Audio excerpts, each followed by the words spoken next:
Allahın şəriət qanunlarını bizə vacib buyurduğu zaman ki, qeyd olunur, bizə çətinlik yaşatmaq istəmir Allah Taala. Bizə əziyyət etmək istəmir. Amma bəzi hallarda biz onu çətinlik və əziyyət kimi görürük. Baxın, bunu necə izah eləyə bilərik? Təsəvvür eləyin, az yaşlı bir uşaq evdə dərs oxumaq əvəzinə əlinə alır, bir telefonla oynayır. Vaxtını oyunlarda keçirir.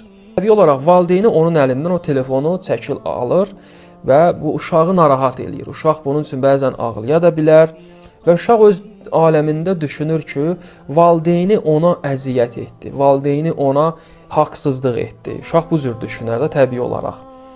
Bəzi hallarda Allah bizə vacib buyurduğu əməllərdə və bizə qadağan etdiyi məsələlərdə həqiqətdə o valideynin, o xeyirxah valideynin belə deyək ki, rolunu oynayır.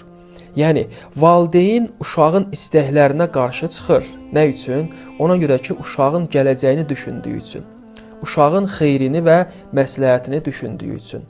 Allahın bizə qoyduğu şəriət qanunları, orucu, namazı və başqa-başqa əməlləri həqiqətdə bizim xeyir və məsləhətimizi düşündüyü üçündür.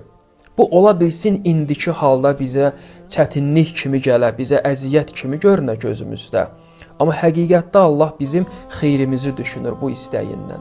Necə ki, Quran-ı Kərimdə də Allah buyurur, deyir, siz bir çox şeyləri istəyə bilərsiniz ki, onlar həqiqətdə sizin üçün ziyanlıdırlar.